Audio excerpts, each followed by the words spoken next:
নিতে পারে না এসিসি। এই সমস্যা সমাধানেই অর্থমন্ত্রীর নেতৃত্বে 6 সদস্যের উপদেষ্টা কাউন্সিল গঠন করা হলো। এই কাউন্সিল পুঁজিবাজারের সার্বক্ষণিক মনিটরিং ও তাৎক্ষণিক প্রয়োজনীয় সিদ্ধান্ত বাস্তবায়ন করবে।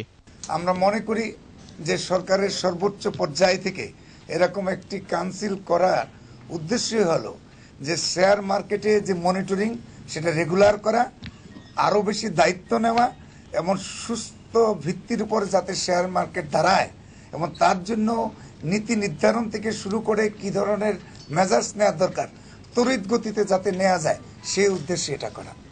পাশাপাশি বাজার পরিস্থিতি স্বাভাবিক করতে ব্রোকারেজ কমিশন কমানো, সেকেন্ডারি মার্কেটে বিনিয়োগের ক্ষেত্রে আয়কর মুক্ত ঘোষণা এবং মিউচুয়াল ফান্ডের বিনিয়োগ আয়কর মুক্ত ঘোষণার দাবি ছিল বাজার সংশ্লিষ্ট সব মহলের। এই 3টি বিষয়ই এনবিআর অনুমোদন করেছে বলে জানিয়েছে এসিসি।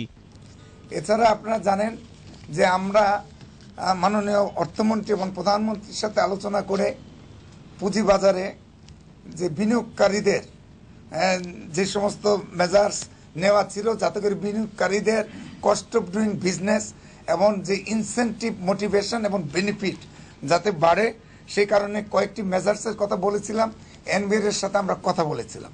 অন্যদিকে রোববার থেকে ডিএসসির সামনে আমরণ অনশনরত সাধারণ বিনিয়োগকারীদের ছত্রভঙ্গ করেছিল আইন শৃঙ্খলা বাহিনী। এ সময় 5-6 জনকে আটক করা হয়। সুলতান লিংকন, 21 টেলিভিশন, ঢাকা।